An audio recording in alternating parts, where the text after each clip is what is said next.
আল্লাহুম্মা বারিক লানা ফি রাজাবা ওয়া শাবান ওয়া বাল্লিগনা রামাদান। আসসালামু আলাইকুম, সবাই কেমন আছেন? আই হোপ সবাই অনেক বেশি ভালো আছেন। তো সবাইকে জানাই রমজানুল মুবারক। আজকের ভিডিওটি রমজানের আগের দিন থেকে শুরু করেছিলাম। তো আজকে সকালবেলায় আর কি বিছানা চাদরটা চেঞ্জ করে দিয়েছি, কারণ আজকে কিন্তু প্রথম তারাবি হবে। তো তারাবির দিন যেহেতু একটু বাসাটাকে একটু পরিষ্কার করে নেব। তো অন্যদিক দিয়ে আর কি আলহামদুলিল্লাহ প্রথম রোজা তো চলে গিয়েছে। তো আমি যেহেতু একদিন পরে পরে ভিডিওটা দিই, তাই আজকের ভিডিওতে আর কি শেয়ার করব। তো আজকের ভিডিওতে শেয়ার করব মধ্যবিত্ত পরিবারে রমজানে ইফতার খরচ কমাবেন যেভাবে, তাছাড়া প্রথম রোজা ও প্রথম সেহরিতে কি আয়োজন করলাম। তো আশা করি আজকের ভিডিওটি আপনাদের অনেকটাই উপকারে আসবে, কারণ আজকে ভিডিওতে আমি অনেক কিছু শেয়ার করেছি। তো প্লিজ কেউ ভিডিওটা স্কিপ করে বা টেনে দেখবেন না।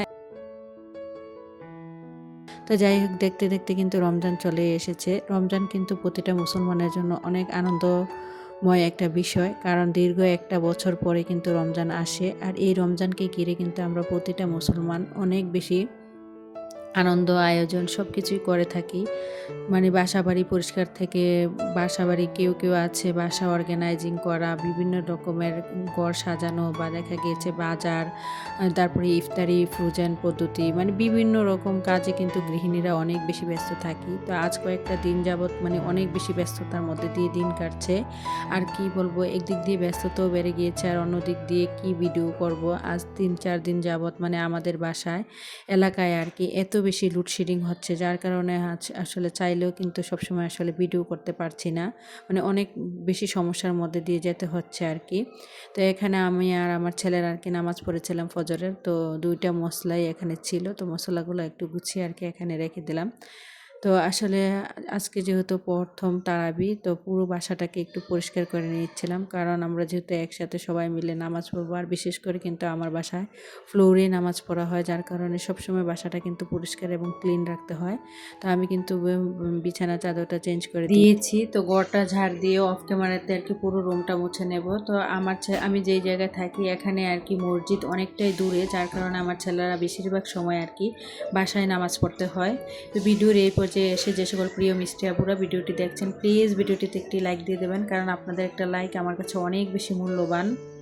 তো আজকে যেহেতু প্রথম সেহরি খাওয়া হবে, পুরো বাসাটাকে পরিষ্কার করে নিয়েছি। এখন চলে এসেছি রান্নার পর্বে। তো বিকেল থেকে আর কি আবার ভিডিওটা শুরু করেছিলাম সকালের কাজকর্ম শেষ করে। তো এখানে যেহেতু বিকেলবেলা সেহরি খাওয়া হবে, যার কারণে আজকে সবার বাসায় কিন্তু ভালো মন্দ রান্না করার চেষ্টা করে, যেহেতু প্রথম রমজান। তো আজকে কিন্তু আমি এখানে গরুর মাংস রান্না করব আর ছোটো মাছ রান্না করব দেখা গিয়েছে। আর দুধ আছে, যদিও দই মানে বসাইনি, আমি কিন্তু ভালো দই বসাতে পারি, কিন্তু দই বসাইনি কারণ এখন কিন্তু ইদানিং ঠান্ডাটাও রয়ে গিয়েছে। আর আমারও কিন্তু ইদানিং ঠান্ডা, মানে অনেক বেশি গলা ব্যথা করছে, কেন জানি বুঝতে পারছি না। আর আমার বড় ছেলেরও প্রচুর পরিমাণে ঠান্ডা, যার কারণে ভাবলাম যে দুধ খাবো, কিন্তু এখন আর দই করব না। বেশ কয়েকদিন পর থেকে আর কি দইটা করব, যদি একটু গরমটা বেশি করে পড়ে বা আমাদের ঠান্ডা ভালো হয় আর কি। তো এখানে হাতে মেখে আর কি এখানে গরুর মাংসটা রান্না করছিলাম। তো গরুর মাংসের সাথে যা যা মশলা লাগে সব আপুরাই কিন্তু জানেন, আদা রসুন থেকে শুরু করে জিরা, হলুদ গুঁড়া, ধনে গুঁড়া, মাংসের মশলা সব কিছু দিয়ে এখন হাতে মাখিয়ে এটা কিন্তু আমি প্রেশার কুকারে রান্না করে নেব। তো অনেকে বলে প্রেশার কুকারে নাকি মাংস রান্না করলে মজা হয় না। তো আমি যেভাবে আসলে প্রেশার কুকারে মাংসটা রান্না করি, কেউ বুঝতেই পারে না আমি কি পাতিলে রান্না করি না আসলে প্রেশার কুকারে রান্না করি। কারণ আমি কিন্তু এই যে মাংসটা দিয়ে দিয়েছি, অনেকে আছে হাতটা মানে ধুয়ে এখানে কিন্তু পর্যাপ্ত পরিমাণে ঝোল দিয়ে ঢাকনাটা লাগিয়ে দেন, কিন্তু আমি এই কাজটা কখনোই করি না। অনেকক্ষণ সময় নিয়ে কিন্তু প্রেশার কুকারের মাধ্যমে মাংসটা আগে কষানো হয়, কষানোর পরে যদি আলু দিই, আলুগুলো কিন্তু ভেজে তারপরে গরম ঝোল আর কি অ্যাড করে তারপরে আর কি ঢাকনাটা লাগাই। এতে করে দেখা গিয়েছে একদম মানে আপনি বুঝতেই পারবেন না এটা কি প্রেশার কুকারে রান্না করেছেন না পাতিলে রান্না করেছেন। এই যে দেখতে পাচ্ছেন আমি কিন্তু অনেকক্ষণ সময় নিয়ে কিন্তু প্রেশার কুকারে মাংসটা কষিয়ে নিয়েছিলাম। আর এখানে যে এই আলুগুলো ভেজে নিয়েছি, এই আলুগুলো কিন্তু ভেজে তারপরে দিয়ে দেব।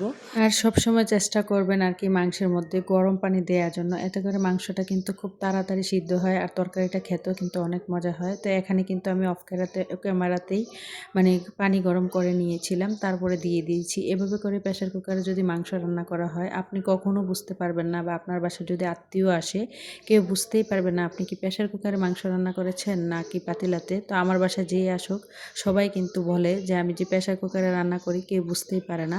তারপরে সোজা চলে এসেছি একদম মানে সেহরির পর্বে আর কি। তো এখানে বুড়াতে আর কি আমার ছেলেরা মাশাল্লাহ দোয়া করবেন সবাই, আমার 2 ছেলেই কিন্তু রোজা থাকবে। তো আমার বড় ছেলে ক্লাস 8-এ পড়ে আর ছোটোটা ক্লাস 5-এ। তো ওরা 2 ভাই রোজা থাকবে আর আমি আর কি।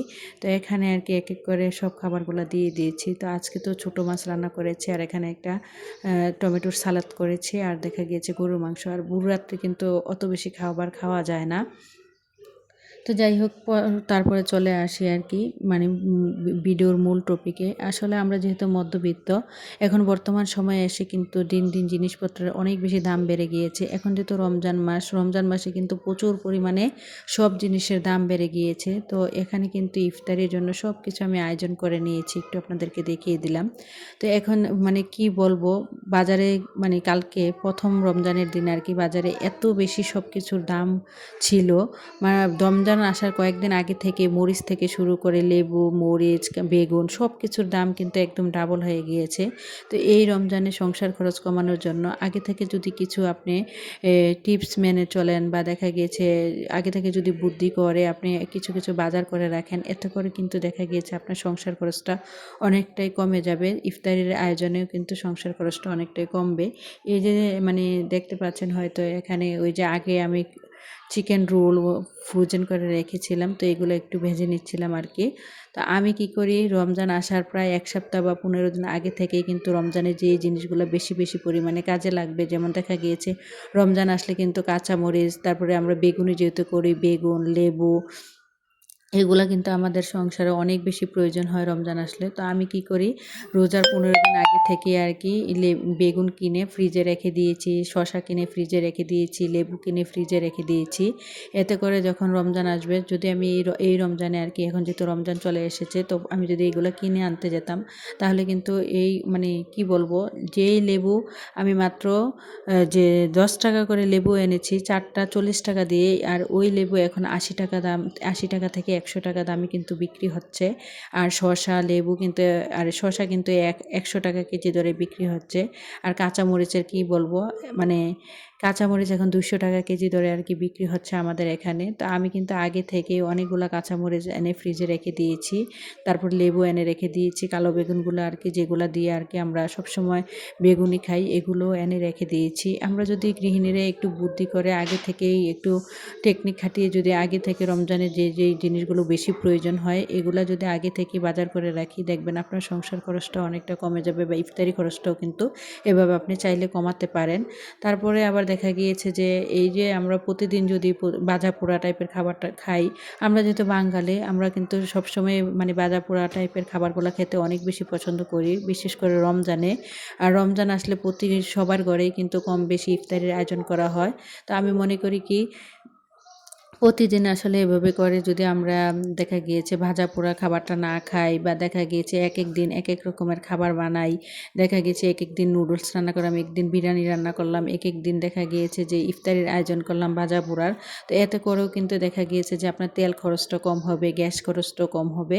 এতে করে কিন্তু আপনি ইফতারি খরচটা কিন্তু কমাতে পারবেন। আবার দেখা গিয়েছে যদি আরেকটা আপনাদেরকে বুদ্ধি শিখিয়ে দেই, হয়তো এটা টিপস আকারে আপনাদের অনেক বেশি উপকারে আসতে পারে বা কাজে আসতে পারে।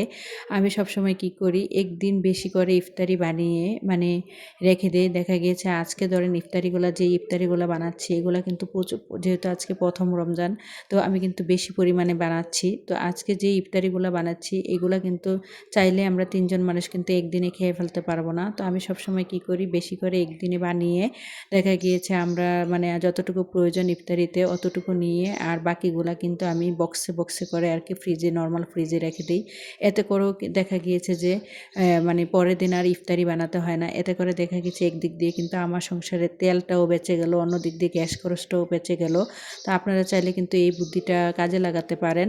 একদিন ইফতারি বানিয়ে বেশি করে, আবার যদি বক্সে বক্সে করে নরমাল ফ্রিজে রেখে দেন। দেখা গিয়েছে পরের দিন আবার সেগুলো নামিয়ে কিন্তু আসলে আপনি গরম করেই কিন্তু পরের দিনের ইফতারিটা চালিয়ে দিতে পারেন। আমরা গৃহিণীরা যদি একটু বুদ্ধি করে, পরিশ্রম করে, একটু টেকনিক খাটিয়ে সংসারটা চালাই, দেখবেন এভাবে করে কিন্তু এই রমজানে দেখা গিয়েছে ইফতারি খরচ থেকে আমরা হাজার হাজার টাকা পয়সা বাঁচাতে পারবো। তারপরে আবার দেখা গিয়েছে আমরা যারা অনেকেই আছি নিজে অলসতা করে বাহির থেকে কিন্তু ইফতারিটা কিনে আনি। এতে করে দেখা গিয়েছে ডাবল দাম দিয়ে কিন্তু ইফতারি কিনে আনতে হয়। এখানে দেখেন আমি কিন্তু অনেকগুলা পেঁয়াজু বানাচ্ছি। তো এই পেঁয়াজু কিন্তু প্রতি দরে এক পিস পেঁয়াজু কিন্তু বাজারে ৫ টাকা দামে বিক্রি হচ্ছে। কম হলেও কিন্তু আমি এখানে ২০টা পেঁয়াজু বানিয়েছি। তো ২০টা পেঁয়াজু যদি আমি ৫ টাকা দামে কিনে আনতে যেতাম তাহলে কিন্তু আমার অনেকগুলা টাকা চলে যেত। তো আমি যদি একটু বুদ্ধি করে, একটু পরিশ্রম করে, শুধুমাত্র আমার একটু বুদ্ধির কারণে, একটু পরিশ্রমের কারণে যদি আমার সংসার খরচটা এখান থেকেও যদি ইফতারি খরচটা অনেকটাই কমাতে পারি, তাহলে বলেন এটা আমাদের জন্য অনেক বেশি উপকারী না? কেন শুধু শুধু একটু নিজে অলসতা করতে যাব? অলসতা করে বাহির থেকে কেন খাবার কিনে আনবো বা ইফতারি কিনে আনবো? এগুলা যদি বাসায় আমরা নিজেরাই বানাই, এতে করে দেখা গিয়েছে বাজার থেকে আর কিনে চড়া দাম দিয়ে কিন্তু এক পিস বেগুনি কিন্তু ৫ টাকা দিয়ে কিনে আনতে হয়। আলুর চপ কিন্তু ১০ টাকা দরে কিনে আনতে হয়। তারপরে এই যে ছোলা বুটগুলা দেখছেন, কি বলবো, ৫০ টাকার বা ১০০ টাকার ছোলা বুট আনবেন, দেখবেন আমি এখানে যতগুলা ছোলা বুট নিয়েছি এর কিন্তু অর্ধেকের ৩ ভাগের ১ ভাগও দিবে না আপনাকে ৫০ টাকা বা ১০০ টাকা দরে। কিন্তু আমরা যদি বুদ্ধি করে আগে থেকেই ছোলা বুট এনে সিদ্ধ করে ফ্রিজে রেখে দেই, তারপরে আবার এগুলাই যদি আসলে নিজেদের প্রয়োজনীয় ইফতারিতে ব্যবহার করি, এতে করে কিন্তু দেখবেন আপনার ইফতারি খরচটা অনেকটাই কমে যাবে। তো আমরা গৃহিণীরা যদি একটু বুদ্ধি করে, টেকনিক করে চলি, দেখবেন এইভাবে করেই কিন্তু আমরা সংসার খরচ থেকে এই রমজানে কিন্তু আসলে ইফতারি খরচটা কমাতে পারি। আর এই যে ছোলা বুটগুলা দেখছেন, এতগুলা ছোলা বুট আমি ভেজে নিয়েছি। এই ছোলা বুটগুলা কিন্তু আমি আসলে একদিনে খেয়ে ফেলবো না। আমি আজকে যে ইফতারিটা বানাচ্ছি, আমি প্রতিটা ইফতারি থেকে একটু একটু করে আমি সরিয়ে বক্সে বক্সে করে রেখে দেব। এত করে দেখা গিয়েছে পরের দিন আমার আর এই ইফতারি বানানোর প্যারাও থাকবে না। নিজের কষ্টটাও কিন্তু অনেকটাই কম হবে। অন্য দিক দিয়ে দেখা গিয়েছে যে যে আমার গ্যাস খরচটাও অনেকটা বেঁচে যাবে, তেল খরচটাও কিন্তু অনেকটাই বেঁচে যাবে। তো আপনাদের সাথে কথা বলতে বলতে কিন্তু প্রায় আমার ইফতারের আয়োজন বানানো শেষ। তো আজকে কিন্তু সব কিছু বানিয়েছি। আলুর চপ থেকে শুরু করে বেগুনি, আলুর চপ, ছোলা বুট, তারপর পেঁয়াজু, তারপর দেখা গিয়েছে শুধুমাত্র ডিম চপ ছাড়া সব কিছুই বানিয়েছি। তো আজকে যেগুলো বানিয়েছি এগুলো কিন্তু আমার ২ দিনের ইফতারি চলে যাবে খুব অনায়াসে। তো এখানে কিছু ফল নিয়ে এসেছিলাম। দেখেন এখন কিন্তু ফলের দামও ডাবলের ডাবল হয়ে গিয়েছে। তো আমরা যদি বুদ্ধি করে আগে থেকেই এই ফলগুলো কিছু এনে রেখে দিতাম প্রায় ১০ থেকে ১৫ দিন আগে, এখন আর এই চড়া দাম দিয়ে কিন্তু কিনে খেতে হতো না। আমি কিন্তু বুদ্ধি করে এই ফলগুলো কিন্তু আমি অনেক দিন আগেই এনে নর্মাল ফ্রিজে রেখে দিয়েছিলাম। এতে করে কিন্তু এখানে আমার এই রমজানের ইফতারি খরচটা অনেকটাই কমে গিয়েছে। তো আপনারা চাইলে কিন্তু বুদ্ধি করে এভাবেই কিন্তু আসলে সংসার খরচ কমাতে পারেন, ইফতার খরচ কমাতে পারেন। শুধুমাত্র একটু বুদ্ধি, টেকনিক আর পরিশ্রম দিয়ে যদি আমরা গৃহিণীরা সংসারটাকে চালাই, সব কিছুই করা সম্ভব। তো আমি সবসময় চেষ্টা করি আমার সংসারটাকে বুদ্ধি দিয়ে, একটু পরিশ্রম দিয়ে, নিজে অলসতা কমিয়ে যে কীভাবে কী করলে সংসারের খরচটা কমাতে পারবো, ইফতারি খরচটা কমাতে পারবো। আমি যদি সবগুলো খাবার বাহির থেকে কিনে আনতে যেতাম তাহলে কিন্তু আমার অনেক টাকা পয়সা চলে যেত। তো আমরা যদি বুদ্ধি করে গৃহিণীরা এই কাজগুলো আগে থেকে করে রাখি বা নিজেরাই বাসায় যদি ইফতারের আয়োজনগুলো করি, এতে করে দেখা গিয়েছে ইফতার খরচটা আপনার কিন্তু অনেকটাই কমে যাবে। শুধুমাত্র একটু বুদ্ধি আর পরিশ্রম দিয়ে যদি আপনি আপনার সংসারের খরচটা কমাতে পারেন, এর চেয়ে বেশি আর ভালো কি হতে পারে বলেন তো? তো যাই হোক, আপনাদের সাথে কথা বলতে বলতে কিন্তু আজকে ইফতারের আয়োজন সব কিছু রেডি করে নিয়েছি। আর দেখেন এখানে কিন্তু ট্যাঙ্গও গুলে নিয়েছি। তো ট্যাঙ্গের সাথে কিন্তু আমি লেবুও দিয়েছিলাম। আর লেবুটা কি করেছিলাম জানেন আপুরা? আমি কিন্তু লেবু আগে থেকেই কিছু বাজারে দেখবেন অনেক সময় দেখা গিয়েছে যে একটু হলুদ টাইপের লেবু পাওয়া যায় বা অনেক দিন হয়ে গেলে ওনারা কিন্তু আসলে এগুলা আর বিক্রি করতে পারে না, দেখা গিয়েছে অনেকটাই কম দামে বিক্রি করে দেয়। তো আমি এইভাবে করে অনেকগুলো লেবু এনে চিপে তারপর রসটা কিন্তু আসলে ফ্রিজের মধ্যে ফ্রোজেন করে রেখেছিলাম।